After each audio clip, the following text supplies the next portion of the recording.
No one had ever touched the alien girl, until the human made her tremble. The chamber lights flicker, illuminating the cold metal walls stained with the echoes of past struggles.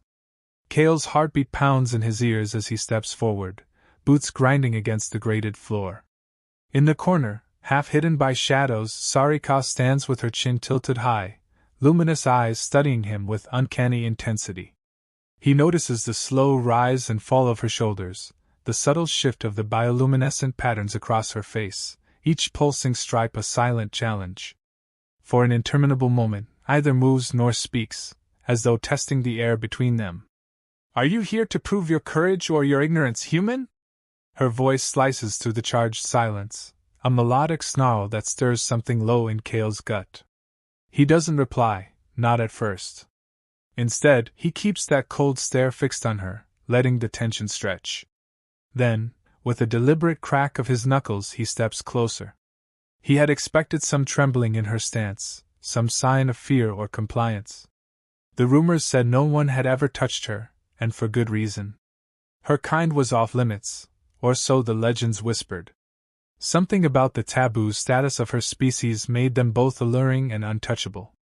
But here she was, magnificent, proud, and either too brave or too reckless to show fear. "I've seen your kind twist minds with a whisper," he says quietly, stepping within arm's reach. "But you won't find me so easily swayed." Her lips curl into a smile that doesn't reach her eyes. "Human minds are fragile. A single suggestion is often enough to break them." He doesn't flinch. He's learned not to show weakness, especially not in a place like this. They stand in what was once a control center for a now-defunct compound, the stale air heavy with dust and the memory of violence.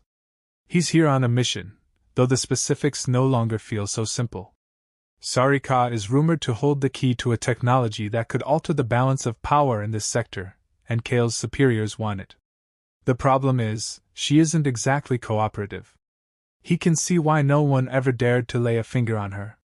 There's an otherworldly grace to the way she shifts, the gently pointed ears, the luminous lines trailing across her skin like living tattoos. Even so, that aura of untouchability only stokes something defiant in Kale. He's never been one to follow rules when they don't suit his purpose. "I'm not here to trade words," he says, though his own voice sounds distant to his ears. He forces his attention back to the corridor behind him, then at the locked door beyond. The air reeks of impending conflict. His instincts tell him they have little time before someone, likely heavily armed, tries to breach this place. Sarika tilts her head, her glowing eyes narrowing slightly. "You should be careful. Most men regret standing that close to me." "Good." He lets a trace of a smirk curl his lips. "I've run out of things to regret a long time ago." They might have stood there longer, locked in a clash of unspoken wills, but a distant explosion rattles the compound. The overhead lighting sputters, bathing them in darkness for a heartbeat before the emergency lights flare red. Instantly, Kale's training takes over. He moves toward the nearest console, rummaging through wires and broken panels. Sparks shower his gloved hands, illuminating the grim set of his jaw. She watches him, arms folded, still too calm. "What are you doing?" "Trying to buy us more time." Another distant boom reverberates through the walls. "We've got hostiles inbound. And I assume you need me alive? I can see it in your eyes, the way you're measuring me. Why else would you stand there, not attacking?" He shoots her a sharp glance, his stare cold as a blade. "You think I can't do both, keep you alive while breaking you if I have to?" She seems to study him, that luminous gaze dancing over the lines of his face. Then, with a flick of her wrist, she raises a small hidden device, pressing it against the console. Lights flash, and Kale hears a whirring sound that suggests something deep in the compound's systems just roared to life. He notices the soft hum radiating from her hand. She has a way of interfacing with technology that no human can match. "What the hell did you do?" He stands, stepping closer, towering over her. Even so, she doesn't shrink back. "Improvised." Her smirk widens. "You humans love to lock your secrets away in digital vaults. My people learned to speak the language of circuits a long time ago." His lips press into a thin line. He's not sure if he should be impressed or furious. But they don't have time to argue. Through the twisted metal corridors, he hears the stomping march of boots. The rescue or strike team, he still isn't sure which, must be close. "Stay behind me," he commands, pivoting toward the main door. Sarika's soft laugh rolls through the air, sending a shiver across his spine. "I don't follow men who give orders without reason." Her defiance is almost admirable. Almost. "Then consider this," he growls as he hoists up his rifle. "They'll be armed to kill us both. Unless you want a firefight in an enclosed space, you let me take point." She scans his face. Whatever she sees there apparently convinces her for the moment, because she flicks her gaze away and shrugs. "Lead on, then. But don't expect me to cower at your back." They set off into the corridor, the overhead lights flickering red. Cale's mind churns with 1,000 questions. Why was she captured, or if she even was captured at all? The intelligence he received suggested she was locked away because of some cosmic threat her kind posed. Or maybe it was the humans who posed the threat to her. He can't be sure. All he knows is that she's a crucial piece in a larger game of power he has no time to unravel. For now, survival is the priority. They move stealthily past a corridor of broken glass tubes, containment vessels once used for God knows what. The place smells like ozone and old fear. With each step, Sarika's presence tugs at Kale's senses. He tells himself it's just the adrenaline, but something about her is disorienting, like standing too close to a blazing heat source or hearing a frequency just outside human range. He holds up a hand to signal a halt. Ahead, he spots motion in the gloom, 3 armored figures scanning the area with rifles at the ready. Without turning, Kale leans close to Sarika, his voice barely above a whisper. 3 hostiles, advance gear. We have about 10 seconds before they see us. They won't see us if I don't allow it, she murmurs, those eyes flashing. Before Kale can stop her, she steps forward, pressing a hand against the metal wall. For a moment, he wants to yank her back. No one has ever touched her, but the rumors never mentioned what happens when she touches a place. A faint glow transfers from her fingertips to the panel. He hears a mechanical groan, then a sudden blast of steam and blinking alarms from around the corner. The figures shout in alarm and dash toward the disturbance, leaving their flank open. Kale clenches his jaw. The way she manipulates machinery so effortlessly sends a ripple of unease through him. He wonders what else she's capable of, what other secrets she might be hiding. But for now, it works to their advantage. He motions her forward, and they slip past the corridor while the troopers are busy investigating her diversion. They reach a sealed hatch. Kale pries open a control panel, trying to bypass it. He's done this a dozen times, but the system is in worse shape than he expected. Sparks shoot out, and the mechanism stutters. He curses under his breath. "Move!" Sarika orders, all traces of mockery gone. She slides in, placing her hand against the wires. He watches as faint tendrils of light snake from her fingertips into the electronics. Seconds later, the door slides open with a screech. "I assume that's enough reason to let me do my part?" He just nods, ignoring the spike of frustration at having to rely on her. Together, they duck inside, sealing it behind them. This new chamber is wide and dark, with catwalks suspended above a yawning drop into an abyss. Dim lights reveal more storage containers, cables, and damp metal surfaces slick with condensation. The hum of some kind of power generator thrums below, rattling the catwalks. "Why are you doing this?" Kale asks finally, voice echoing in the vast chamber. "You could have left me behind. You could have manipulated the doors and sealed me out there. But you didn't." She raises her eyes to meet his, something unreadable flickering in those swirling depths. "I prefer to keep a useful tool in working condition until I no longer need it." A muscle twitches in his jaw. "I'm not just a tool," he says softly. For a moment, tension crackles between them again. Then she turns, walking ahead with a languid grace that dares him to follow. He should be furious. He should restrain her or demand answers about what exactly she wants. But a small part of him, the part that has seen too many betrayals, wonders if there's a deeper reason. Maybe she knows that he's her best bet at survival. Or maybe she's luring him into a trap. As they move along the catwalk, he's acutely aware of her presence, the shift of her shoulders, the barely perceptible shimmer of her skin. It doesn't help that she smells faintly of something exotic, like ozone mixed with a floral note he can't identify. He clenches his fists, reminding himself of his mission and that no matter how mesmerizing she's a threat. They reach a large panel that overlooks a labyrinth of machinery. Cale estimates it might be the main reactor for this place. The lights overhead flicker again, and another distant blast reminds him they're far from safe. The entire facility could collapse if the fighting intensifies. He glances down, noticing that Sarika's hand is clenched at her side. Her luminous lines flicker erratically, as though responding to some internal agitation. So, she's not as calm as she pretends. That realization sends a jolt of satisfaction through him. Maybe she's just as unsure as he is. "We need to get off this station," he says, scanning for a path. "You do that trick of yours, open doors, sabotage surveillance. We find a shuttle, we get out. Simple." She snorts softly. "Simple? Humans always think in such linear terms. You'll find it's never so simple when my kind are involved." He arches a brow. "Then enlighten me." For a moment, her gaze cuts through him, like she's weighing what to say. Then she gestures to the chaotic sprawl of machinery below. "This station sits on the fault line of two warring factions. There's a reason I was here and not on my homeworld. And there's a reason your people want me so badly. The technology you cling to, these trinkets of steel and code, are child's play to my species." Cale tries to maintain his stoic facade, but deep down, a flicker of awe stirs. He's seen her do things that defy explanation, like interface with machinery as though it's an extension of herself.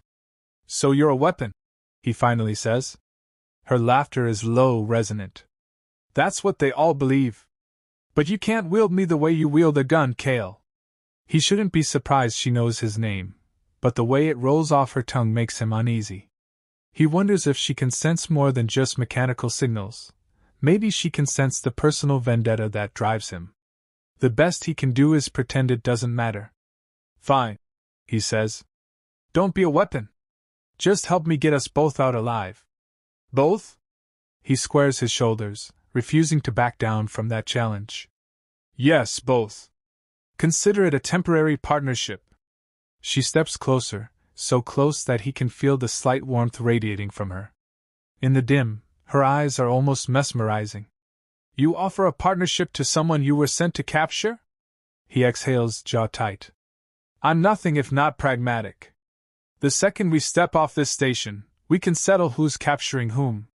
Her lips turn upward again in that maddening, knowing smile. "Very well, Cale.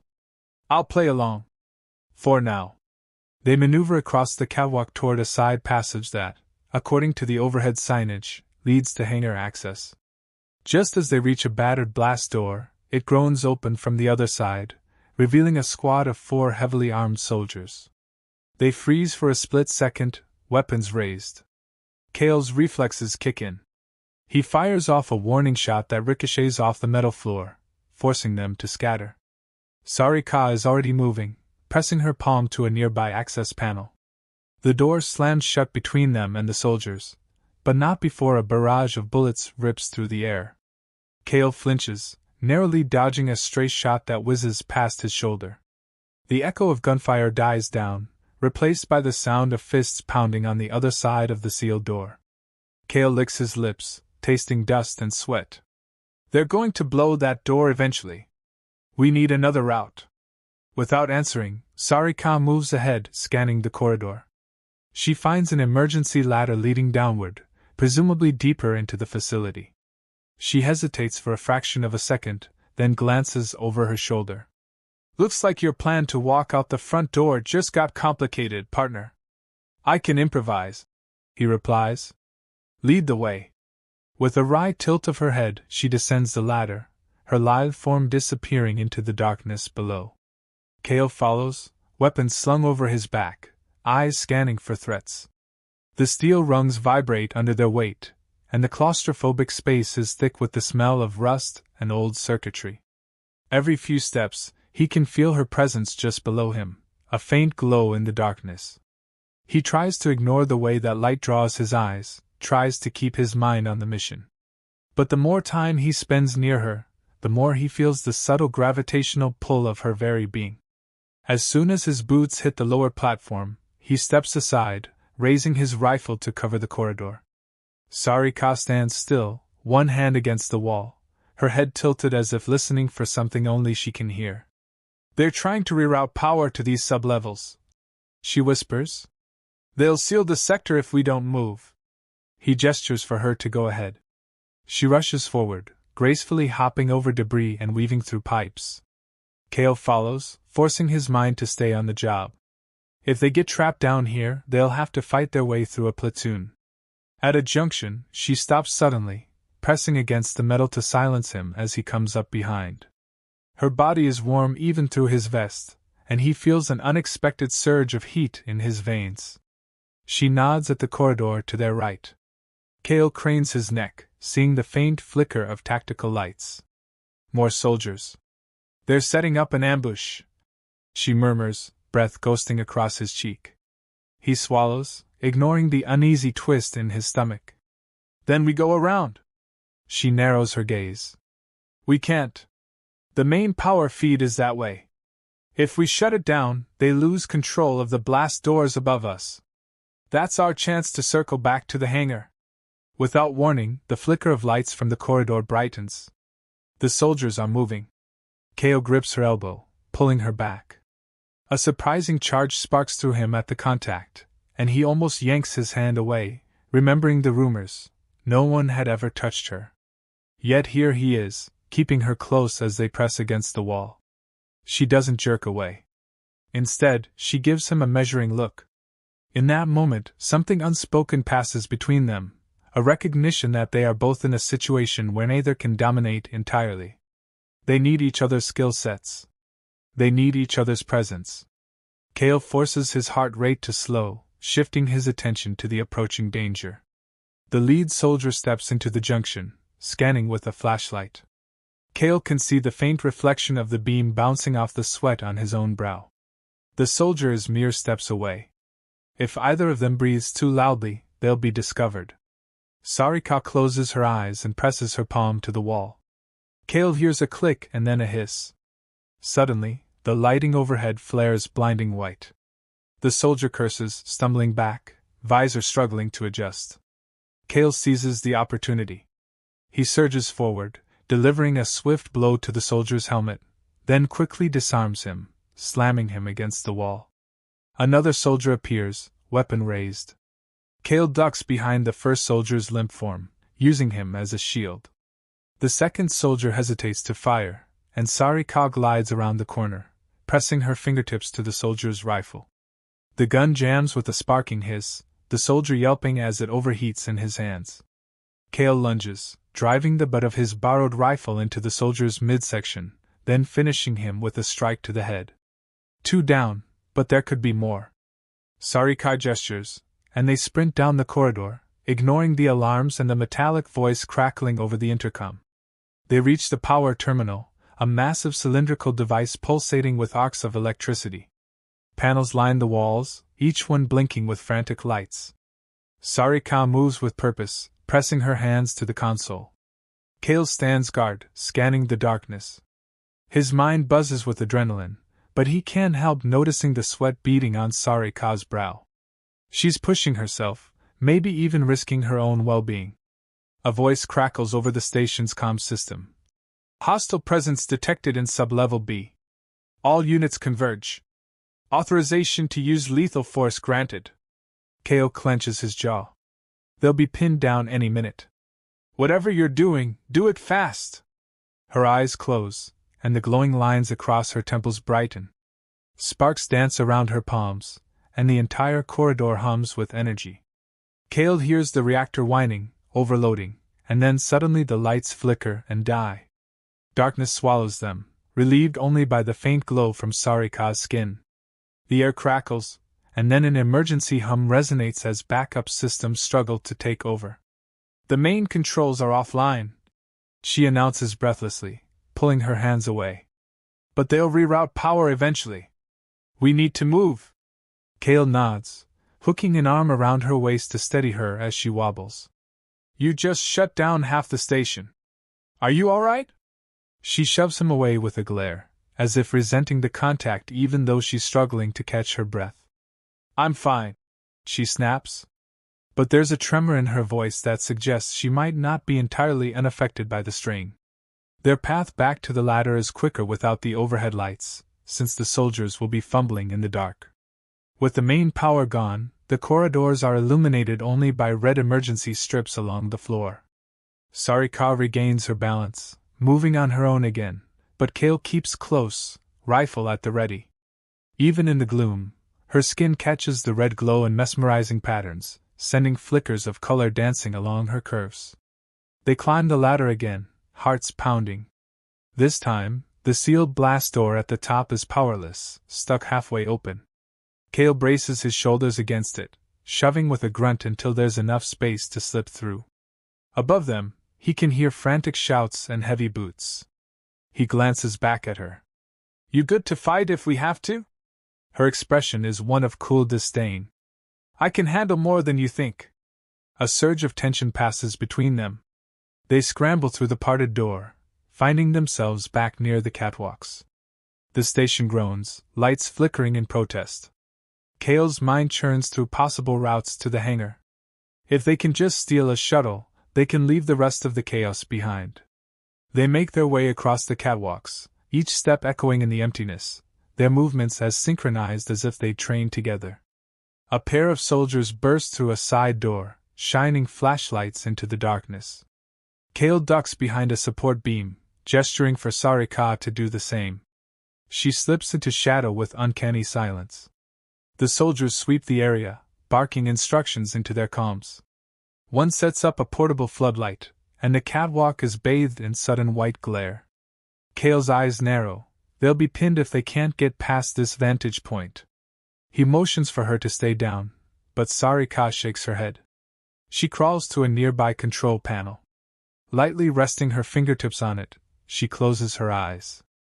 Kale sees the faint flicker in her luminous skin. An instant later, the floodlight sparks and goes out, plunging them all back into darkness. The soldiers curse, fumbling with their equipment. Kale takes the opening, firing a shot that knocks one soldier to the ground. The other wheels around, returning fire. Bullets ping off the metal beams, sending shards of sparks everywhere. Sarika ducks, pressing against Kale's back. He feels her there, the lean strength in her body, her breath hot against his neck. He fires another round, clipping the soldier's shoulder. With a cry, the man stumbles.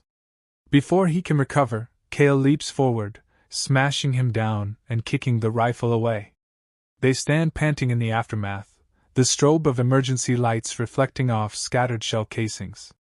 The silence that follows is thunderous in Kale's ears. Slowly, he turns to Sarika. She stares at him, chest heaving, eyes ablaze with adrenaline. It occurs to him that they've never been this close without someone else shooting at them. A beat passes, thick with unspoken energy. He tears his gaze away. We should move. The hangar is just ahead. She nods but doesn't speak. They continue, weaving through corridors that smell of ozone and burnt metal. The further they go, the fewer soldiers they encounter. Perhaps the majority have moved to secure other sections of the station. Finally, they reach the massive blast doors leading to the hangar. Kale pries open the control panel. With the main power offline, it's sealed shut. He mutters a curse, then glances at her, knowing what he has to ask. She lifts a brow. You need me again, don't you? He grits his teeth. I could blow it open, but that would alert anyone nearby. We need stealth more than force. She takes that as permission, placing her palms on the door's manual override. Her body tenses. Kale notices the slight tremor in her arms, the way her luminous patterns flicker in and out.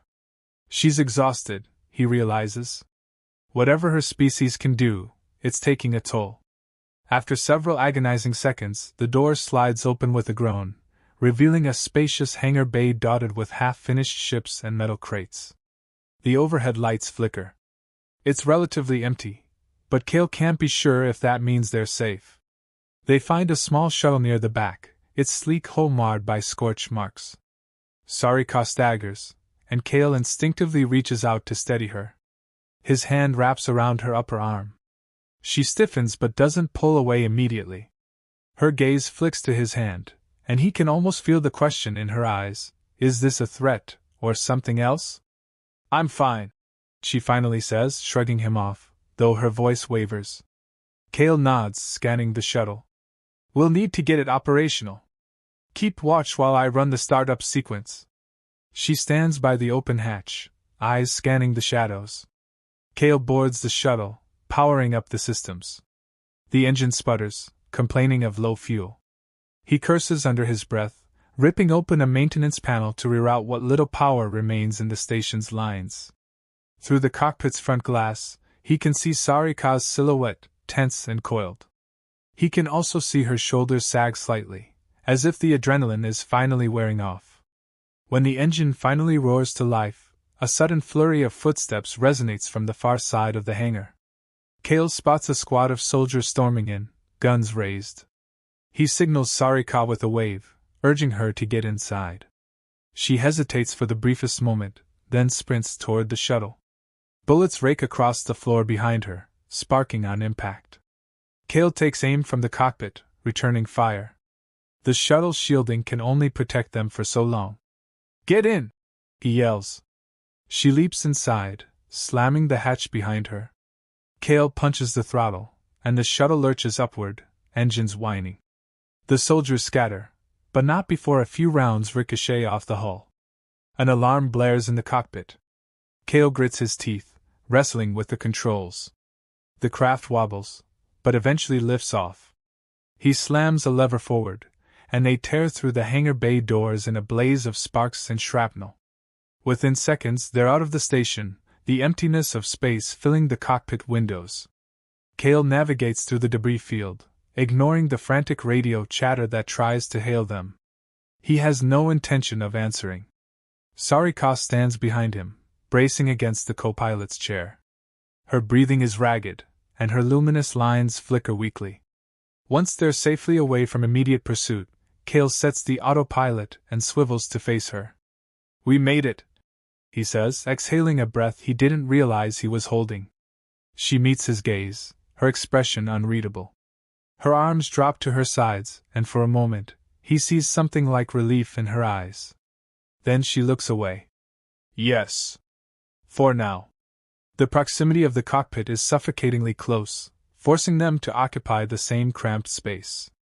Kale's aware of how she tenses whenever he moves, as though her body is prepared for another confrontation at any moment.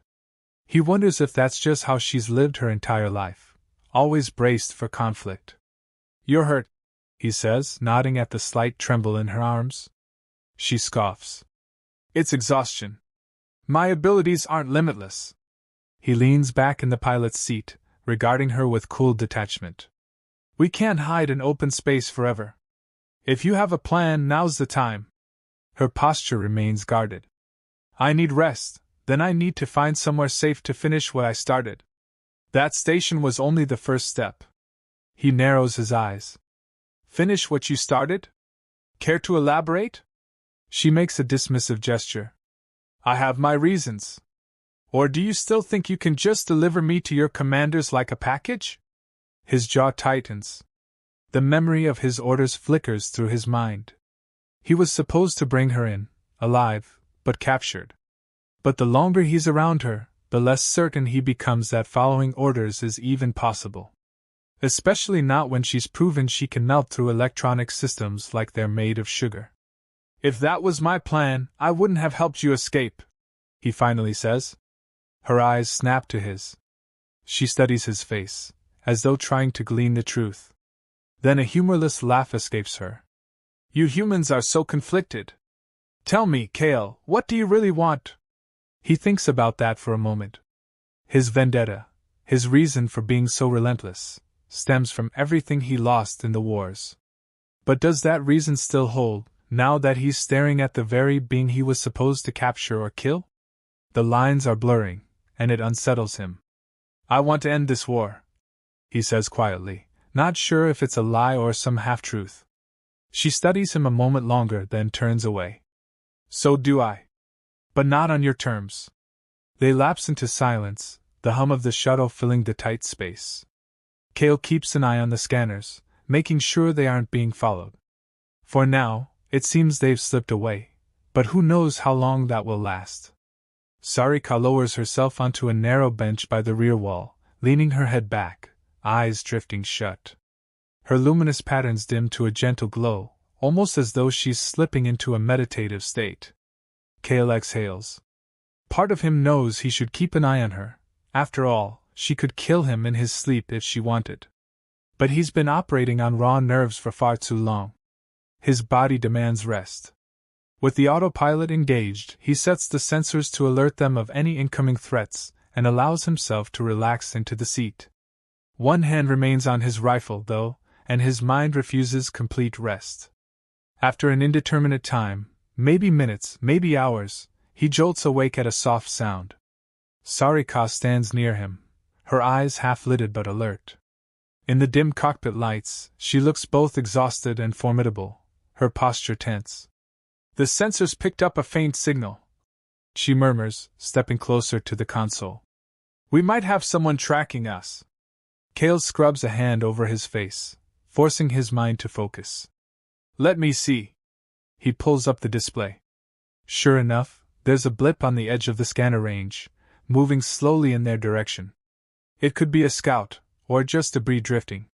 Hard to say without more sophisticated equipment. She leans over him to press a few buttons, and he catches the faint scent of that alien flora that clings to her skin. His pulse jumps in a way he doesn't appreciate. He keeps his expression neutral, hoping she doesn't notice. But she is far too perceptive. Her gaze flicks to him. There's a spark of recognition in her eyes, as if she senses the subtle shift in his breathing. She says nothing, though, returning her attention to the screen. Could be a salvage drone, she says quietly, though they both know it might be something more dangerous. Her closeness is distracting. He tries to focus on the readout, but the tension in the air is like a coiled spring. Finally, he speaks. I'll plot a course for the nearest safe port. We need fuel, supplies, and a place to figure out our next move. She straightens, crossing her arms over her chest. Safe for you, perhaps. Do you honestly think anywhere in human-controlled space is safe for me? He meets her gaze evenly. I know places off the grid, hidden ports where no one cares who, or what, you are, as long as you pay. She seems to consider that. Fine. But if this is a trap, you'll kill me, he finishes for her, lips twisting into a dry smile. Yes, I'm aware. She tilts her head, studying him once again with that inscrutable expression. He wonders if her race can sense more than just emotional states. Can she sense the turmoil in his mind, the conflicted loyalty to his mission versus the reluctant respect he feels for her? He tries not to think about it, focusing instead on the controls. They break away from the drifting line of debris that was once the station's perimeter. Setting the autopilot to a safer route, Cale calculates the jump coordinates to an outpost rumored to be a haven for smugglers and mercenaries. It's not exactly a picturesque destination, but it will serve their needs. He risks a glance at Sarika. She stands behind him, spine straight, a faint flicker of light running over her cheeks. The memory of how her skin felt under his hand, warm and alive, makes his heart pound faster than he'd like. He's not supposed to react like this, especially not to someone who could be an enemy. He shoves the thought aside. Once the ship transitions to faster-than-light travel, the tension in the cabin becomes even more pronounced. There's nowhere to go in the cramped shuttle, no escape from each other's presence. Sarika eventually sits on the bench again, arms draped over her knees. Cale senses she's still too alert to rest properly. He stands up, stretching out the stiffness in his muscles, then walks to the supply locker at the rear of the cabin. He pulls out a water canister, offering it to her. She raises an eyebrow but accepts it. A polite gesture, she says dryly. He shrugs. You nearly collapsed earlier. That helps with dehydration. She lifts the canister, tilting it to her lips. Kale watches the gentle constriction of her throat as she drinks. He tells himself he's just making sure she doesn't choke, but deep down he knows that's a lie. Something about her is compelling, like he's standing too close to a live wire. When she finishes, she hands the canister back. Their fingers brush. A jolt of awareness slices through him, sharp and undeniable. She doesn't pull her hand away immediately. Instead, her luminous eyes lock onto his, searching. It's a disconcerting moment, like she sees more than he wants to show. Then she draws back, expression guarded once more. Thank you, she says simply, surprising him with the unexpected courtesy. He nods, storing the canister away, clearing his throat. We should both get rest. Once we exit faster than light, we'll have to navigate the outpost. Trust me, it's not a friendly place. I can handle unfriendly, she replies, but there's a hint of fatigue in her voice. They settle into an uneasy quiet again. Kale closes his eyes, leaning against the wall, trying to quiet his mind. He's not sure how much time passes. Could be minutes, could be hours. The hum of the engines becomes a hypnotic drone. Dim lights cast shadows along the shuttle walls. He's startled awake by the sudden lurch that signals the end of their jump. He rushes to the cockpit, scanning the starfield outside. The outpost looms ahead, a gargantuan, rust-colored structure built around an asteroid. There's minimal security, mostly private factions and smugglers. Perfect for them, if they're careful. Sarika stands behind him, her eyes flicking from the view to the readouts on the console. So this is your safe haven? As safe as it gets, he mutters, opening a comm channel to request docking clearance. The voice that answers is garbled, but the docking clamps release, guiding them to an open bay. Kale turns to Sarika.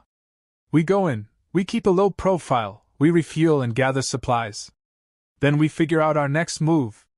She crosses her arms, blinking slowly. And if someone recognizes me? He's silent for a moment. Then we'll deal with it. It's not much of a reassurance, but they don't have better options. The shuttle settles with a hiss onto the docking platform, the metal ramp lowering. Kale grabs his rifle, checking the energy cell. Sarika stands by, watching him. She's recharged somehow. Her luminous patterns are more vibrant now, and she moves with renewed grace. Let's go, he says. Stay close. These people aren't known for their hospitality. They step onto the platform, the air thick with the scent of engine grease and stale smoke. The outpost interior is dimly lit, a maze of corridors lined with neon signs advertising everything from weapons to questionable pleasures. Strange creatures shuffle by, ignoring them for the most part. Keeping his voice low, Kale leads her toward a small kiosk near the docking bay entrance. An aging ex-mercenary mans the counter, mechanical limbs whirring as he takes stock of newcomers. Kale tosses a few credits onto the counter, keeping his face neutral. We need fuel cells and some repairs. The man squints. Docking fees first. Sarika stands behind Kale, eyes scanning the crowd, obviously wary. Kale pushes more credits forward. Docking fees plus a little extra if you don't ask questions. The man grunts, sweeping the credits into a metal box. No questions asked? They move on, weaving through a crowded corridor. Flickering lights reveal a hodgepodge of species, each with their own agendas. Sarika keeps her hood up. Kale insisted she wear something to hide her distinctive features. Even so, she draws lingering looks from passers-by. She's too striking to blend in perfectly. Eventually, they find a small workshop.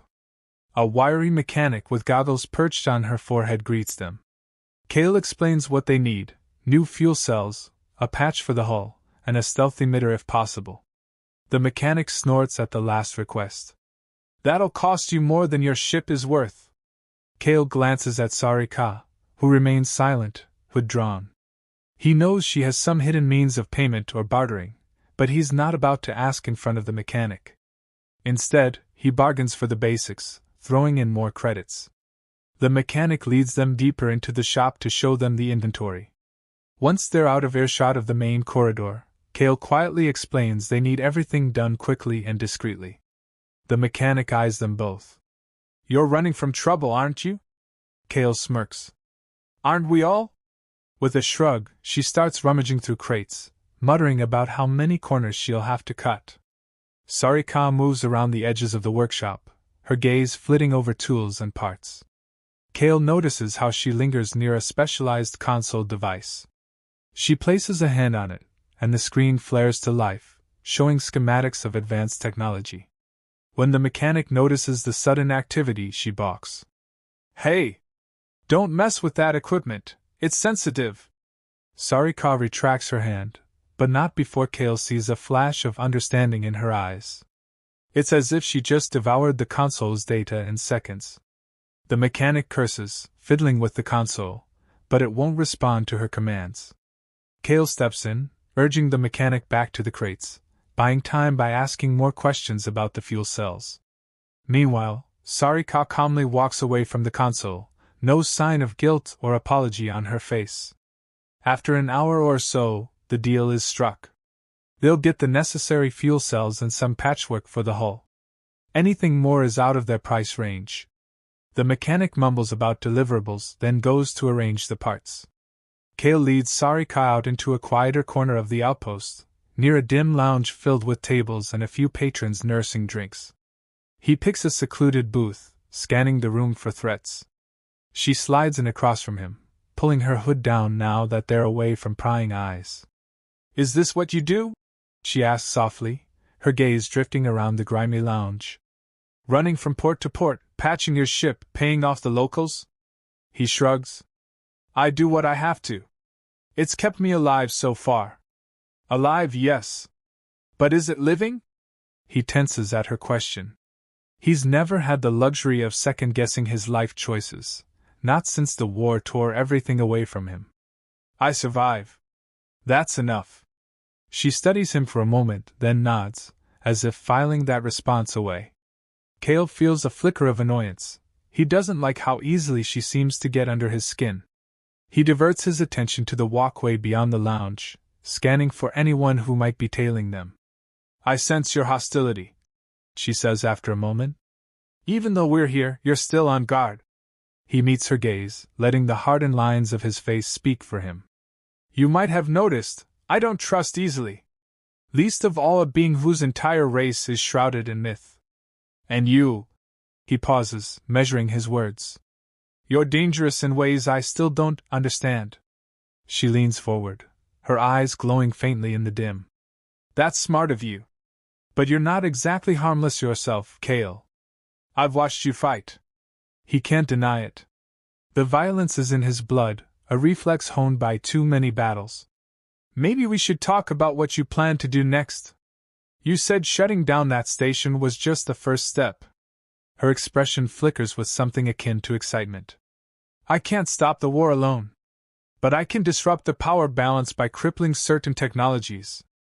Both human factions rely on these stations to maintain their fleets. If I can strip them of that advantage, perhaps the fighting will grind to a halt." He grimaces. "You think removing that technology from the equation will stop the war? More likely it'll just force them to find new ways to kill each other." She shrugs. "We all have to play our part. At least I'm trying." He can't argue with that. His own vendetta was about punishing those responsible for atrocities he's witnessed. Maybe her motives aren't so different. But he also sees the danger in her plan. Disabling stations might cause chaos, and in chaos, more innocents could be caught in the crossfire. "Do you even care about the collateral damage?" he demands quietly. She glances away, and for a fleeting moment, her luminous patterns dim. "Not the way you might hope. My focus is on the bigger picture. My people have suffered enough under the shadow of this war. That station was being used to experiment on my kind, did you know that? The reason they kept me there wasn't just to harness my abilities. They wanted to break me, replicate me. That's the truth of your beloved faction." His blood runs cold. He's seen the dark side of humanity, but hearing it from her mouth makes it feel more real. He doesn't know what to say. She continues, her voice low with anger. If you truly want to end this war, you'll stand aside and let me finish my work. He braces his hands on the table. Or maybe I'll stop you before you burn everything to the ground. She leans in, eyes flaming with challenge. Try. A charge of tension crackles in the air. He's suddenly aware of how close they are, how her voice seems to vibrate through his entire body. His breath catches, and he's not sure if it's anger or attraction that tightens his chest. The lines blur so easily with her. Finally, he breaks the stare, leaning back in his seat. A loud crash from across the lounge draws their attention. A drunken patron has knocked over a table, and a minor scuffle ensues. It's enough to remind Cale of where they are. We should find a place to stay low until the repairs are done, he mutters, sliding out of the booth. She follows, and they weave through the half-lit corridors to a dingy boarding house that rents rooms by the hour. Cale pays the surly clerk with what remains of his credits, and they secure a small, windowless room. 2 bunks line opposite walls, with a flickering overhead lamp and a single table. It's cramped, musty, and reeks of stale sweat, but it's out of sight. Once inside, they lock the door behind them. Cale sets his rifle in a corner, within arm's reach, then checks the room for hidden cameras or bugs. Sarika stands in the center, arms wrapped around herself. Her luminous lines pulse faintly, indicating her subdued mood. He finishes his sweep, then gestures to the bunk. You should rest. I'll keep watch. She studies him, her eyes narrowing. Always the honorable soldier. He scoffs, shrugging off the comment.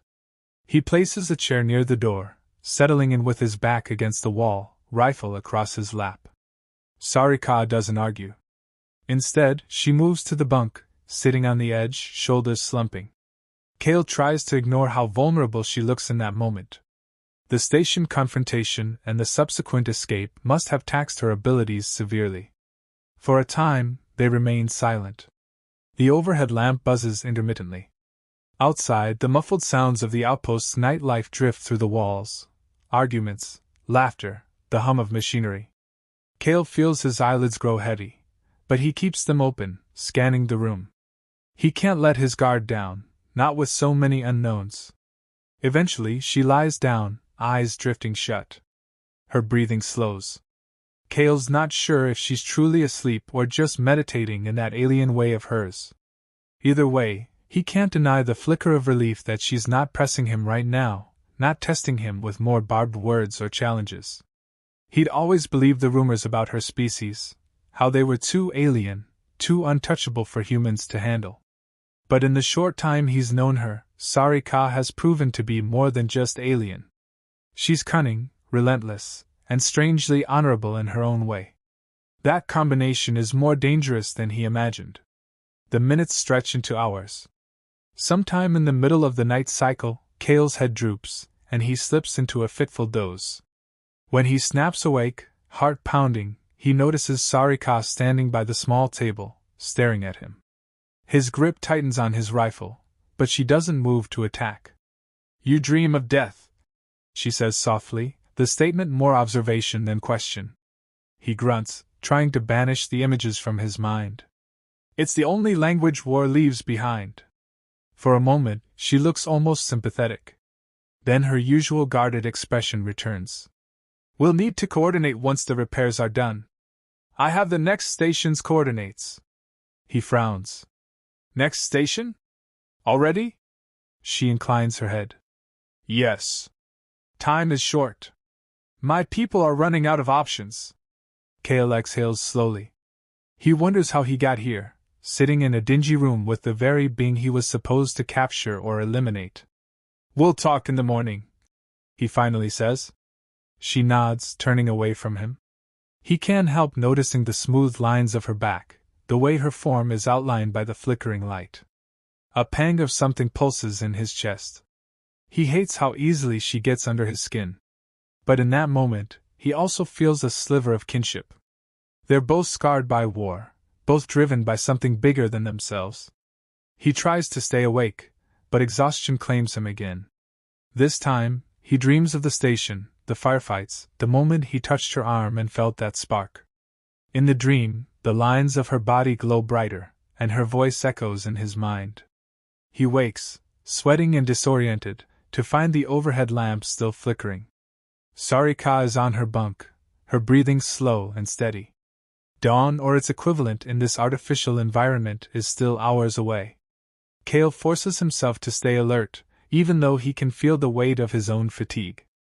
When the outpost day cycle finally begins, indicated by the overhead light's shifting hue in the corridor outside, Kale checks the time. They have about an hour before the mechanic finishes with the shuttle.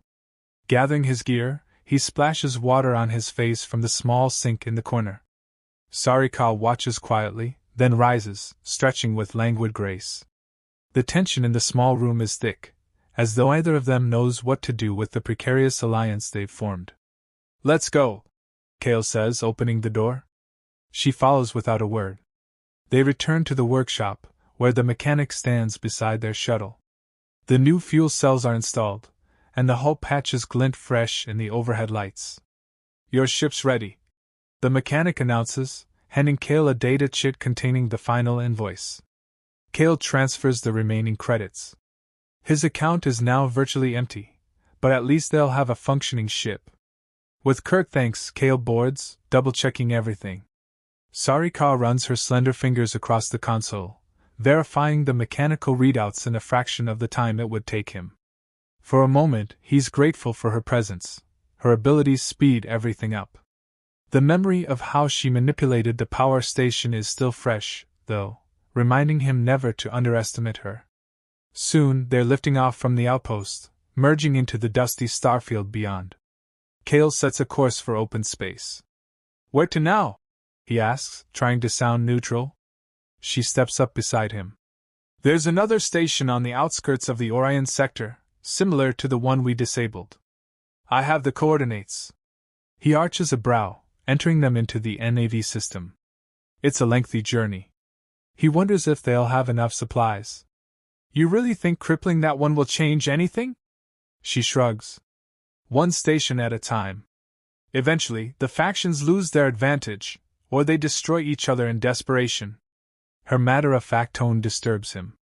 "That's an awful lot of destruction." She meets his gaze. "War is already destructive. I'm just redirecting it." He doesn't reply, focusing on the jump calculations. Even though he disagrees with her plan, he can't argue with her logic. War has a way of taking everything to the brink. Maybe this is the only way to force a cessation, as twisted as it seems. The jump initiates, and stars stretch into lines before vanishing. As they settle into faster-than-light travel, Kale turns to her. "You mentioned your people. Where are they now?" She closes her eyes, and the faint glow of her lines dims.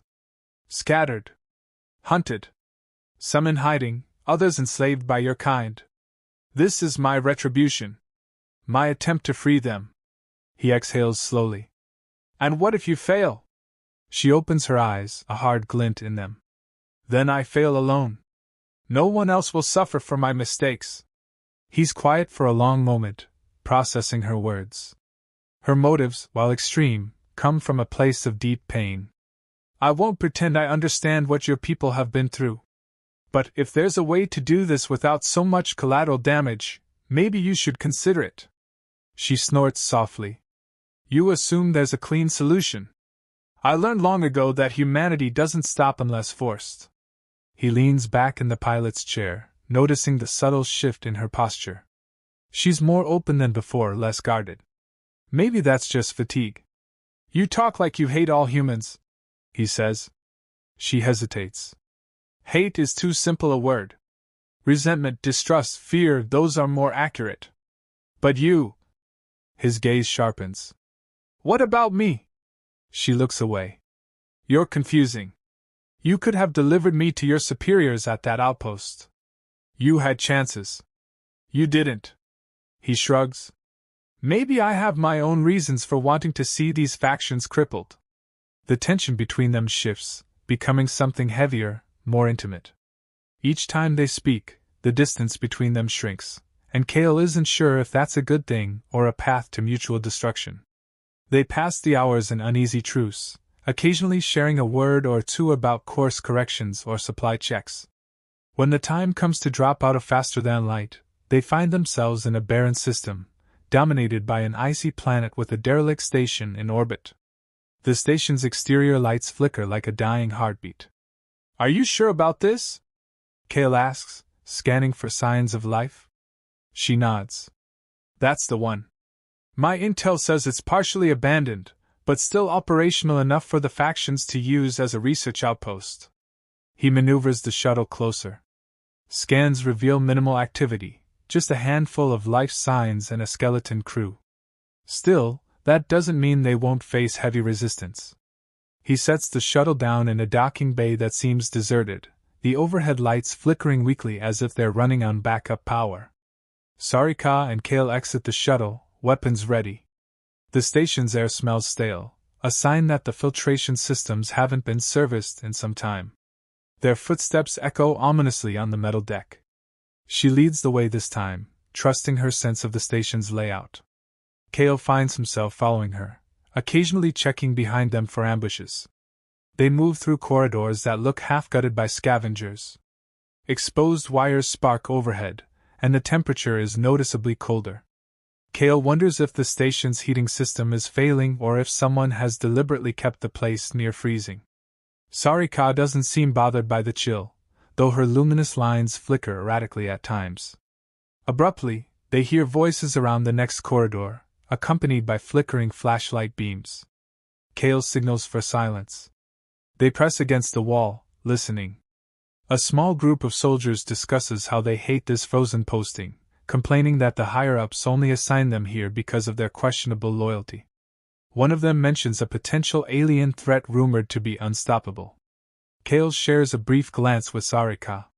It's clear the rumor mill has reached them. Sarika uses a panel to short the lights in the corridor, plunging the soldiers into darkness. Kale rushes out, subduing two with quick strikes. She slides behind the third, pressing her hand to his weapon, disabling it instantly. He yells and tries to swing at her, but she dodges gracefully, then knocks him out with a swift blow. 3 soldiers lie at their feet, unconscious or groaning. Kale quickly checks them for keycards or anything useful. He finds a data pass that might grant them access to the deeper levels. She gestures to a nearby door. "This way leads to the core systems. If I can interface there, I can drain the station's power and sabotage any ongoing research." He nods, stepping over the fallen soldiers. "Let's make it quick." They proceed deeper into the station, passing rows of what appear to be cryochambers. The glass is frosted, but Kale can make out silhouettes inside. His gut twists. This place was storing something. Maybe even her people. Sarika stops at one, wiping away the frost with her hand, revealing an alien figure slumbering in forced stasis. Kale's heart jolts. The figure's features are different but share the same ethereal quality. Sarika's lips tighten into a thin line. "They captured more of my kind," she says, voice trembling with anger. Kale steps closer, pressing a hand to the cryochamber's console. The readout is locked, requiring a passcode. "We can't just leave them." She shoots him a look, a mix of gratitude and suspicion. "I won't." Determination etched on her face, she places her hand on the console. A flicker of her luminous lines, and the panel crackles to life. But the system is more advanced than the last station, it's resisting. She grimaces, focusing her energy. Kale keeps watch, scanning for more soldiers. He hears her panting with effort. The glass of the chamber begins to thaw, a hiss of escaping gas. Inside, the alien's eyes flutter then open, revealing a terrified expression. "Shh!" Sarika murmurs, pressing her palm to the glass. "You're safe." Kale knows they're running out of time. Any moment, an alarm could sound, or more soldiers could appear. But he can't tear his gaze from the figure emerging from the chamber. Freed from stasis, the alien collapses onto the floor, trembling. Sarika kneels beside them, a comforting glow emanating from her hand. Kale realizes that for all her fierce independence, Sarika cares deeply for her kin. "More chambers," Kale mutters, pointing down the line. "We can't free them all one by one." She stands, eyes blazing. Then help me overload the system. The stasis fields can't hold if the core is shut down. He hesitates, realizing that shutting down the entire station might cause massive chaos. But looking at the frail figure huddled on the floor, he can't deny it's the right thing to do. All right, he says. Lead the way. They find the core access, guarded by a pair of well-armed soldiers. A firefight erupts, short, brutal. Kale and Sarika coordinate like they'd done this 100 times. She disables their weapons, and he delivers precise takedowns. The soldiers slump to the ground, and they enter the core chamber. Banks of terminals line the walls, each one blinking with streams of data. In the center is a massive cylindrical device humming with energy. Sarika wastes no time pressing her palm to the nearest terminal. Kale stands guard, occasionally glancing over his shoulder to see the strain on her face. This is more complex, she mutters through gritted teeth. They've layered security subroutines. I need time. Kale's nerves hum with anticipation. Any second, reinforcements could flood in. I've got you covered, he says, scanning the corridor. She keeps working, sweat beading on her forehead. Her luminous lines flicker erratically, but she doesn't stop. Eventually, the hum of the core wavers, and the lights flicker violently. Just a bit more, she whispers, her hand trembling. A sudden jolt of energy sparks from the console, arcing across her arm. She gasps, eyes wide with pain. Kale rushes to her side, grabbing her shoulder. Another spark shoots between them, making him recoil. She clings to the console, refusing to let go. I won't stop, she grinds out. A wave of light pulses across the station. Kale hears alarms blaring, systems shutting down. In the distance, the cryochambers hiss as stasis fields collapse. The entire station seems to groan under the strain. Finally, with a shuddering crash, the core powers down. The overhead lights die, leaving only dim emergency lamps. Sarika staggers back, slumping against Kale's chest. For a moment, he's stunned, arms half wrapped around her. She's trembling, her breath ragged. We did it, she rasps.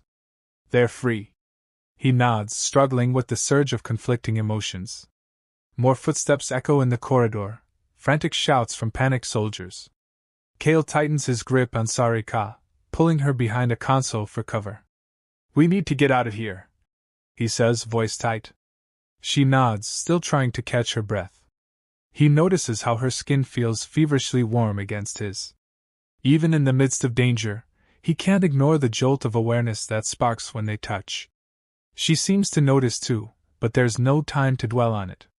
They slip out of the core chamber, weaving through halls now plunged into chaos. Freed aliens stumble around, disoriented but alive. Some see Sarika and reach out, gratitude shining in their eyes. She offers quick reassurance, but they all know they must escape before the station collapses or the soldiers regain control. Fighting their way to the shuttle, they shoot through pockets of resistance. The station staff are in disarray, no longer coordinated by the central system. Kale watches Sarika from the corner of his eye, noticing how she winces whenever she uses her abilities to jam a door or disable a soldier's weapon. She's pushing herself to the brink. At last, they reach the docking bay. Other small craft are launching, carrying the freed aliens away. Kale and Sarika dash up the ramp of their shuttle. He fires the engines, ignoring the red error messages flashing on the console. The station is in meltdown, entire sections losing pressure. With a roar, the shuttle lifts off. Through the viewport, Kale sees the station's hull tearing in places, lifeboats jettisoning. Then they're clear of the docking bay, bursting into open space once more.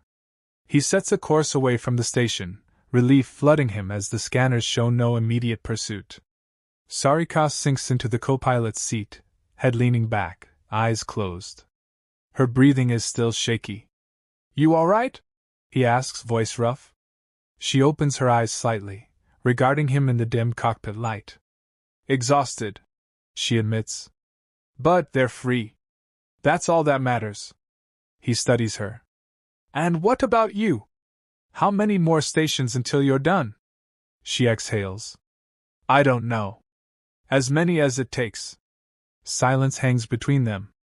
Outside, the dying station recedes into the distance, a testament to their destructive cooperation. Kale wonders if this is truly the path to ending the war or if they're simply fanning the flames. Before he can say more, a sudden jolt rocks the shuttle, alarms blaring. Kale checks the sensors, an incoming ship, weapon systems locked on them. Brace yourself, he growls, hands flying over the controls. Looks like we're not getting away so easily. A frigate from one of the factions, no doubt responding to the meltdown. Laser fire streaks across the void, slamming into the shuttle's shields. Sarika curses, forcing herself upright. Evasive maneuvers? Trying, he snaps, pulling the shuttle into a spiral. Another volley rattles them. Warning lights flash, indicating the shields are failing. Sarika's eyes flare. She presses her hand to the console. Diverting auxiliary power to the shields, she announces, voice tight with strain. Kale notices the faint glow of her lines transferring into the console. The shield bar flickers, regaining a fraction of its capacity. It's enough to block the next volley. Kale angles the shuttle behind a chunk of debris from the station, using it as cover. He scans the readouts, seeking a way out. We're outgunned. If we try to outrun them, they'll pick us off before we can jump. She closes her eyes, focusing. Then I'll scramble their targeting systems. But you have to be quick. Lasers ignite the debris field, each shot dangerously close. Kale clenches his jaw. He's never felt so on edge, not even in the heat of past battles. The difference is that now there's someone else he doesn't want to lose. Someone he's grudgingly begun to trust. The thought unsettles him, but he can't deny it. Sarika's breath hitches, and her luminous lines blaze bright. Kale's console flickers, replaced by an unreadable alien script. Then a wave of static ripples through space, causing the frigate's sensors to glitch. They cease firing for a moment as they recalibrate. Kale seizes the opportunity, punching the FTL drive. The shuttle surges forward, straining to reach jump velocity. A final laser blast grazes them just as they jump. Everything lurches, the stars stretching into lines. When the turbulence subsides, they find themselves in the calm darkness of faster-than-light space. Kale leans back, lungs burning as though he's just run a marathon. Sarika slumps over the console, panting, her hair clinging to her damp forehead. He moves from his chair, kneeling beside her. Without thinking, he rests a hand on her back, feeling the erratic glow of her skin. She doesn't push him away. You saved us again, he murmurs. She lets out a shaky laugh. Don't get used to it. They remain like that for a few seconds, the hum of the engines the only sound. Kale is acutely aware of how her body trembles under his touch. The rumors said no one had ever touched her, that her kind was too dangerous or sacred. And yet here they are, breathing the same stale air, hearts pounding for reasons that go beyond survival. A swirl of conflicting emotions churns in Kale's chest, relief, admiration, an unsettling desire to pull her closer. He tries to snuff it out. She's still an alien, and this is still a war. She's also a living, breathing being who's saved his life more than once now. Tentatively, he helps her stand. She doesn't resist. The closeness is overwhelming. They lock eyes, and for a moment, it feels like the vacuum of space draws them together. Then she blinks, stepping back. She's the first to look away. I need rest, she says, her voice husky. We both do. He nods, stepping aside to let her pass. As she moves to the rear of the shuttle, he clutches the back of the pilot's chair, trying to steady his swirling thoughts. The line between partner and enemy is so blurred he can no longer see it clearly. The tension in his body, part frustration, part attraction, almost hurts. Staring at the empty expanse of FTL space outside, he can't help but think of the station they left behind, the ones they've destroyed, and the ones that might yet fall if he continues to follow her path. He wonders if there's any scenario in which they both emerge unscathed, or if this is all building toward a final confrontation that neither can avoid. When he finally turns away from the viewport, he realizes his hands are shaking. He clamps them into fists, angered by his own vulnerability. Yet, despite everything, a strange sense of inevitability gnaws at him. It's as though he and Sarika are on an unbreakable collision course, where the war is just the backdrop to a more intimate battle. The next few hours pass in weary silence. Sarika dozes fitfully, occasionally twitching with dream spasms. Kale tries not to notice how peaceful she looks in those moments between nightmares. Eventually, she wakes, and they swap places so he can catch a bit of rest. The cycle continues until the FTL drive signals their arrival in a remote sector of space. He rouses from a light slumber to find Sarika in the cockpit, scanning star charts. He rises, rubbing the stiffness from his neck. "Where are we?" "Unknown territory," she replies. "I chose these coordinates at random to lose any pursuit. We'll be safe here for a short while." He nods, stepping up beside her. Outside, the starfield is endless. No nearby planets, stations, or ships on the scanner. Just cold, silent emptiness. It feels oddly comforting after the chaos they've endured. "That last jump used most of our fuel," he notes, checking the readings. "We'll need to find a place to resupply soon." She exhales. "Yes. But first, we should consider our next move. You've seen what I'm capable of. You know my intent. Are you still with me?" Her question hangs in the air. He looks at her, remembering how she freed those aliens, how she risked her own well-being, how she's fought for him and with him. But he also remembers the carnage, the meltdown, and the sense that they're treading a very fine line between saving lives and causing new catastrophes. Finally, he speaks. "I started this mission because I wanted vengeance. I thought bringing you in would break the power structure that took everything from me. Now I'm not so sure about anything except one fact." She tilts her head, luminous eyes darkening. "Which is?" He steps closer, searching her gaze. "You're not my enemy.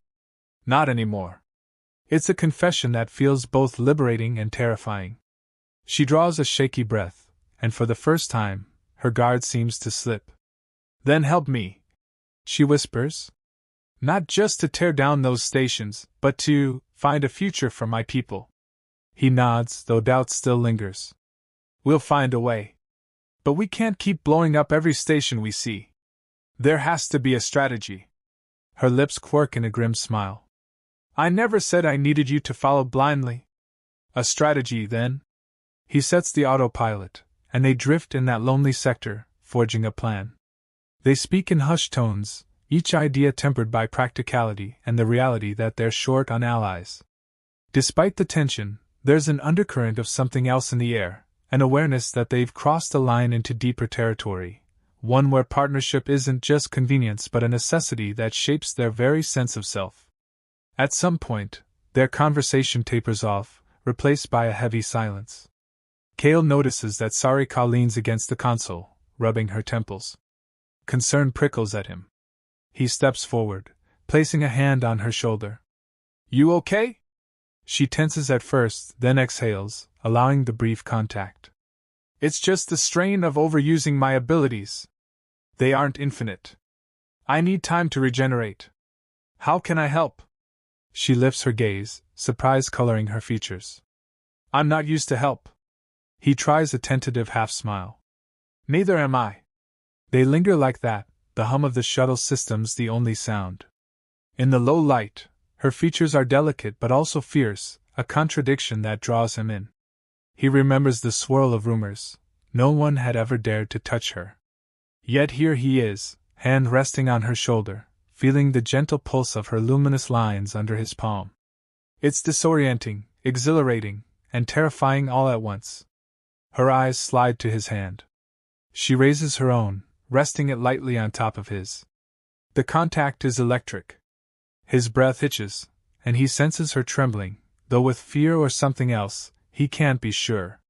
For a moment, everything else, the war, the endless vacuum of space, the precariousness of their situation, fades into the background.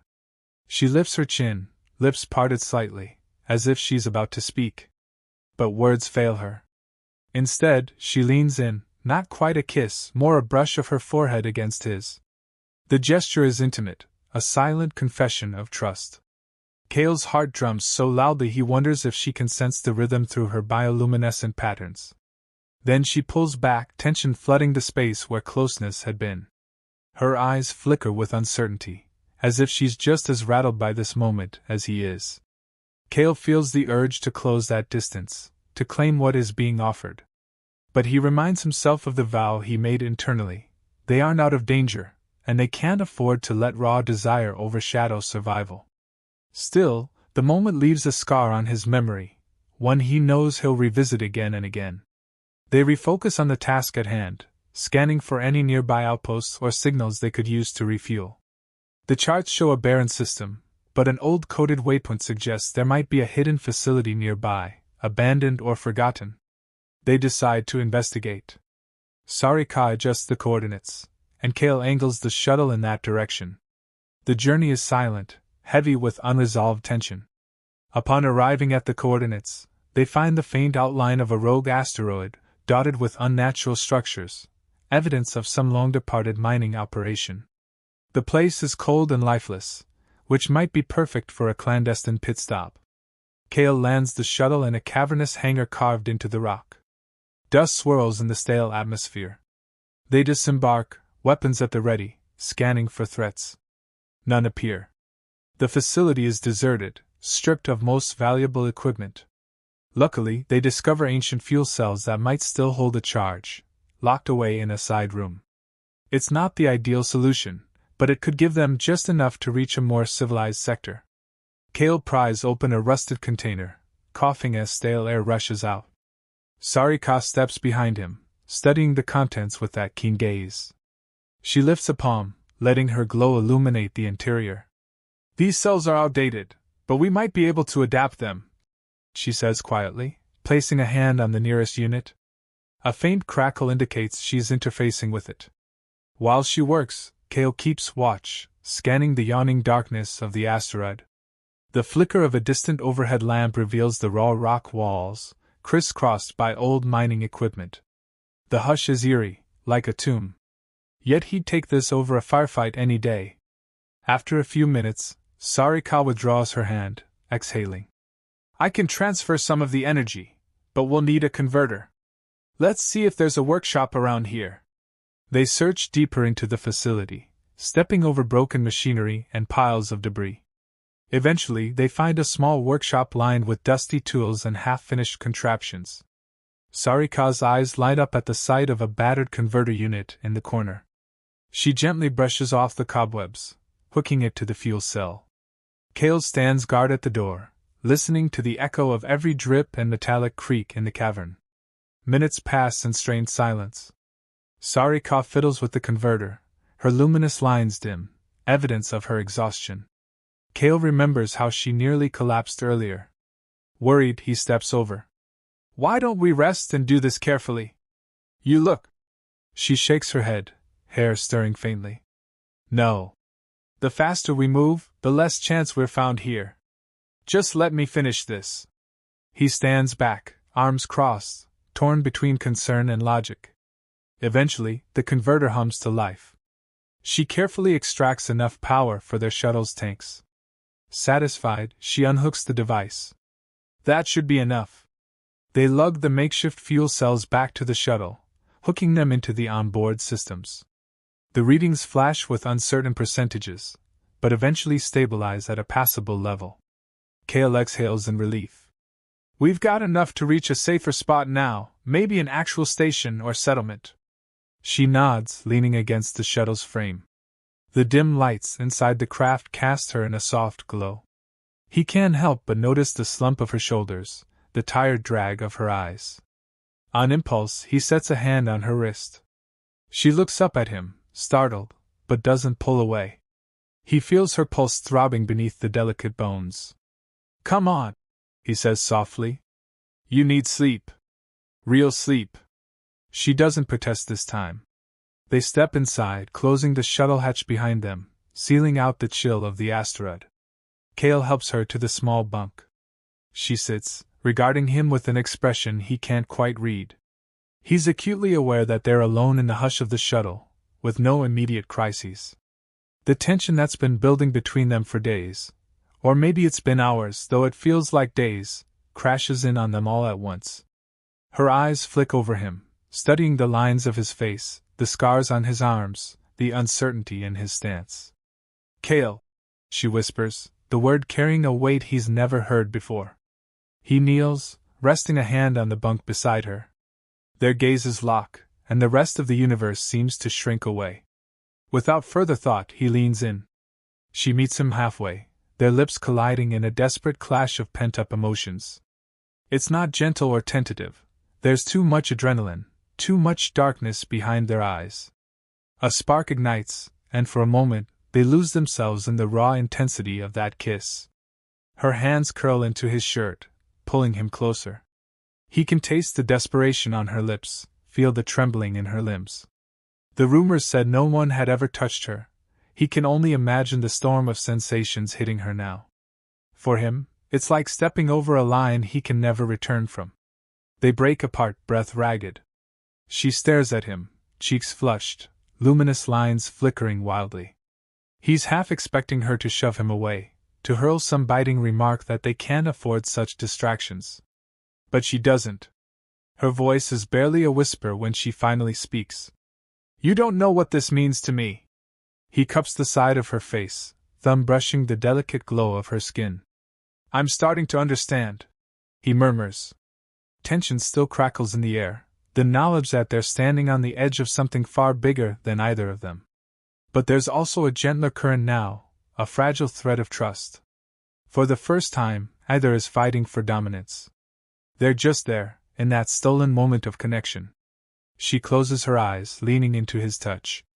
He can see the subtle vulnerability in her posture, the way she soaks in his warmth, as though starved for it. He knows they can't stay like this forever. The war is still out there, and their pursuers won't rest. But for now, maybe they've earned this fragment of peace. Eventually, he helps her lie down, pulling a thin blanket over her. She reaches for him, fingers tightening around his wrist. Stay, she says simply. He hesitates. The soldier in him screams that he should keep watch, that letting his guard down is a risk.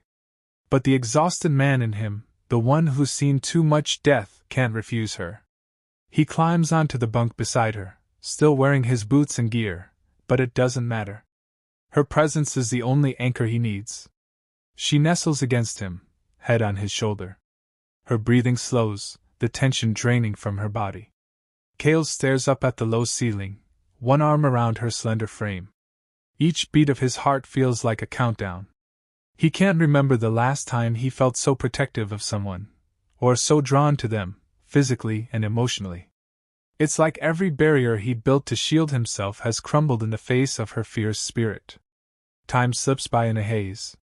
He dozes but remains half aware of her breathing, the faint glow of her patterns against the blanket. When she shifts in her sleep, he instinctively tightens his hold, a surge of protectiveness flooding him. He's crossing lines he never imagined crossing, but he can't find it in himself to regret any of it.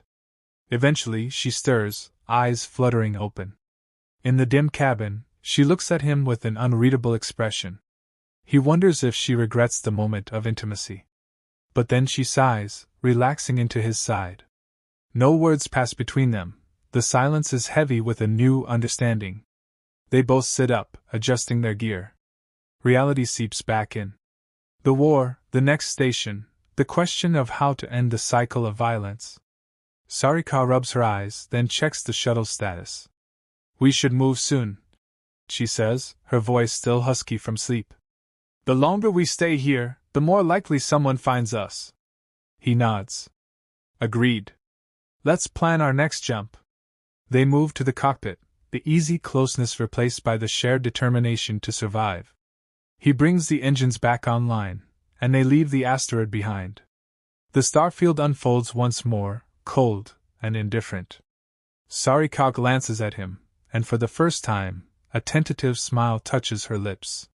He returns it, a silent promise that they'll face whatever comes next together. No more half-truths, no more pretense. They set a course for the next target, a station rumored to be critical to the faction's supply chain. Only this time, they vow to minimize harm to innocents. If they're to keep tearing down these behemoths, They'll do so with precision, not blanket destruction. Days blur together as they hop from hidden sector to remote outpost, gathering intel and resources. Their relationship evolves in the cracks between battles. Sometimes, the tension between them flares hotly, an irresistible pull that leaves them breathless. Other times, they clash over strategy, each too stubborn to yield. But the trust slowly grows, cemented by shared danger and a mutual desire to change the galaxy's fate. They strike 2 more stations, disabling critical systems without completely destroying them, freeing more captives along the way. Each time, Kale witnesses Sarika's unwavering resolve to help her people, and each time, she sees his fierce dedication to shielding her from the worst of the fighting. What starts as grudging respect blossoms into a bond neither can deny. Their final target, according to Sarika's plan, is a heavily fortified research facility rumored to be the heart of the faction's experimentations on alien physiology. The approach is perilous, bristling with defense grids and patrol ships. As Kale pilots them toward the labyrinth of satellites guarding the station, he feels a knot in his stomach. This could be their last stand. Sarika readies herself in the cargo hold, running final checks on her infiltration gear. Kale steps in, watching her from the doorway. She looks up, a flicker of determination in her eyes. He moves closer, resting a hand on her hip. She leans into him, and for a moment, they share a quiet embrace. "We might not walk away from this," he says softly. She lifts her gaze. "If we don't, at least we'll have done something that matters." He nods. His mind flashes to the countless lives they've saved, the stations they've crippled, the hostilities they've dampened. "Stay close to me." Her lips twitch in a faint smile. "You say that as though I'd ever let you out of my sight." They part, steeling themselves for the assault. The shuttle emerges from behind a drifting moon, heading straight for the facility's perimeter. Alarms immediately flare on the console. A patrol squad converges, weapons hot. Sarika crouches beside Kale, hand on the console, sending an electronic pulse through the comm channels. For a heartbeat, the enemy's sensors go blind, letting them slip past the outer ring of defenses. Kale flies with white-knuckle precision, weaving through turrets and scanning beams. The shuttle takes a few hits, rocking violently. Sarika braces herself, her eyes locked on the building storm outside the viewport. Finally, they land on an external platform near the station's hull. There's no time for subtle infiltration now, they're spotted the instant they touch down. They charge into the station, weapons blazing. The corridors are lined with heavily armored guards, but Sarika's illusions scramble their targeting, and Kale's lethal aim puts them down. At one junction, she seals the blast doors behind them, trapping a squad in the corridor. Another door leads them to an observation deck overlooking a massive laboratory complex. From here, Kale can see rows of glass cells, each containing an alien subject. Rage seethes in his chest. So many innocents used as test subjects. Sarika closes her eyes, pressing both hands to the glass. He sees the lines on her skin surge with brilliant light. Then the station's alarms shriek, and the locks on the cells disengage. Aliens stumble out, some collapsing, others fighting with renewed vigor. The facility descends into chaos. "Core is below," she gasps, chest heaving. "We shut it down, we free them all." They race deeper into the labyrinth, each step dogged by security teams. Kale's rifle hums with near-constant discharge, the recoil punishing his arms.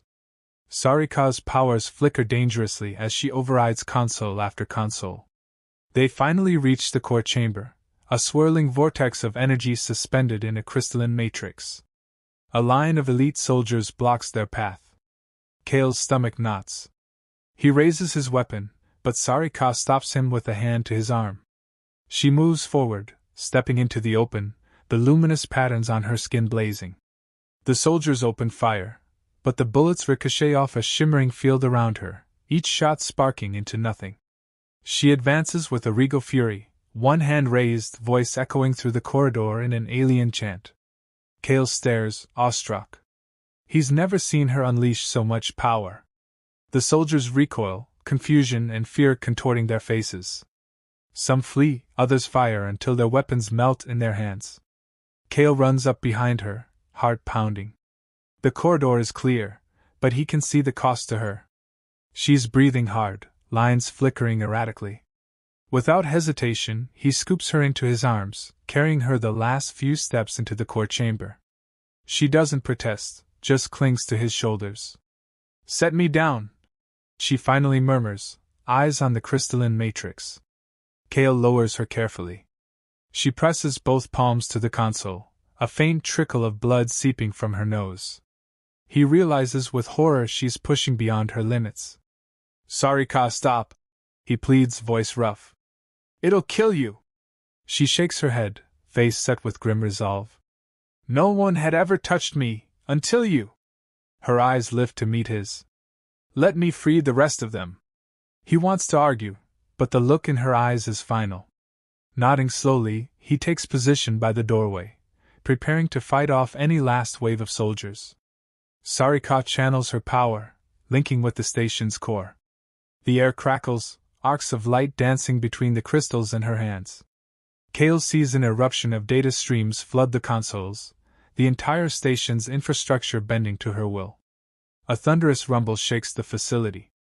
Sirens wail, and overhead lights explode in bursts of glass. Kale grits his teeth, bracing against the shockwaves.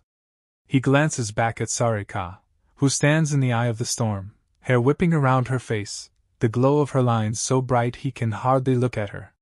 He feels a wave of admiration, fear, and love, yes, love, though he never thought he'd feel that word in the midst of war. The entire station begins to collapse, sections crumpling as the power couplings overload. Kale dashes to Sarika, grabbing her arm. "That's enough! The place is coming down!" She staggers, eyes fluttering. "I can't hold it!" He lifts her into his arms, sprinting back the way they came. The corridor cracks and shifts, chunks of ceiling crashing down. He barrels through the station, hugging her tightly, trusting muscle memory and adrenaline to guide him. They reach the docking platform where their battered shuttle awaits, half buried in debris. Kale wrenches the hatch open. The station lurches violently, nearly throwing them off balance. He sets Sarika inside, slams the controls, and fires the engines. Metal groans, and the shuttle breaks free of the collapsing structure, careening into space as the facility implodes behind them. Kale wrestles the controls, stabilizing the shuttle. Sarika lies slumped in the co-pilot's seat, eyes closed. Panic clutches his chest until he sees her chest rise and fall, albeit weakly. He takes a shaky breath, pressing the autopilot. Outside, the last station, a symbol of cruelty, now drifts as wreckage. Escape pods and small crafts filled with freed aliens spread out across the starfield. He reaches over, brushing hair from her face. Her eyes flicker open, and she tries to speak but only manages a weak rasp. He lifts a water container to her lips, letting her sip. After a few gulps, she finds her voice. "They're free?" He nods. "They're free. You did it." Relief washes over her features. She curls her fingers around his, gripping tightly. He can feel the subtle tremor in her hand, the last echoes of the power she unleashed. "Kale," she whispers, her voice so soft he has to lean in. "I never thought I'd find someone like you." His throat tightens. "Nor I you," he confesses. He leans closer, pressing a gentle kiss to her forehead. Despite all the violence, the heartbreak, and the impossible odds, they've come this far together. She draws a breath, blinking back tears. "No more stations," she says, as if answering an unasked question. "No more war. We've done enough." He squeezes her hand. "We have. Let's find a place beyond their reach, if such a place exists." She nods, eyes drifting shut in exhaustion. Kale turns his attention to the console, scanning the area for safe harbors. The readouts show minimal human presence in the outer sectors. Perhaps they can vanish into uncharted territory, along with the aliens they rescued. He sets a course for the far rim, a region rumored to be lawless but less controlled by any faction. As the autopilot engages, he looks back at Sarika. She rests, lips parted in shallow breaths, her luminous patterns dimming to a soft glow. He lifts her hand and presses it to his chest, letting his heartbeat reassure her. She stirs, offering him a faint but genuine smile. In that smile, he sees the end of one road and the beginning of another. The war isn't truly over, but their part in it may be. They've severed the cords that bound them to old loyalties and old hatreds. Now, only the two of them remain, forging a path in a galaxy that won't soon forget the alien girl who no one dared touch, until the human made her tremble. He releases a long breath, letting the tension slip away. Outside, the wreckage of the station glints in distant starlight, a silent testament to everything they endured. Though the galaxy still rages with conflict, Kale and Sarika have found a fragile sanctuary in each other. And no matter what tomorrow brings, at least they can face it side by side,